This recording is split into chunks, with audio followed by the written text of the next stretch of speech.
Hello, I'm Dr. Amiya Prasad. I'm a cosmetic oculofacial plastic surgeon and boarded by the American Board of Cosmetic Surgery in facial cosmetic surgery. I'm in practice here in Manhattan's Upper East Side and Garden City, Long Island. And today we're answering questions for realself.com. So this question is as follows. Facelift to reshape the face. It goes on. Hi, I'd like to know if a facelift can be used to reshape the face and not just for sagging skin. I'm 30 years old, and so my skin is still pretty tight, but the whole face is kind of droopy.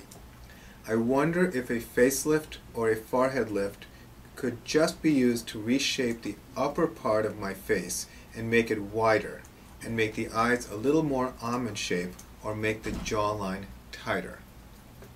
Well, this is a really interesting question, and it speaks to elements of the face that appear youthful. What this person who is young, and 30 is certainly very young, and in my practice we've never done a patient who is 30 to have a facelift. Now, that being said, what this person is identifying is that there are elements to the face that make the person look a little bit older. So instead of lifting everything, there's probably a role in adding volume. In my book, The Fine Art of Looking Younger, I address facial aging as essentially two processes. One is dissent, where things start to droop. The skin starts to droop, the cheeks start to droop, the eyes droop. And the other part of facial aging is volume loss. So this question asks about adding volume in the cheek area and making the eyes look a little bit more almond shaped and upturned. And those are the elements of a youthful face.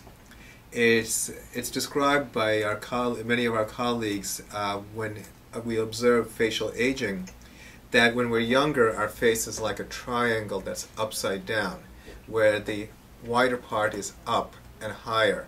And as we get older, it's like a triangle in the proper orientation, where the lower part of the face gets wider. So there are a lot of choices to help you look better, and my advice is you find a qualified cosmetic surgeon who doesn't necessarily have to do surgery, but is familiar and comfortable with facial facial work, and you can strategically just do enough. The problem we see a lot is that people often get overdone, and then it doesn't look natural at all. So I hope that helped you answer your question. Good luck.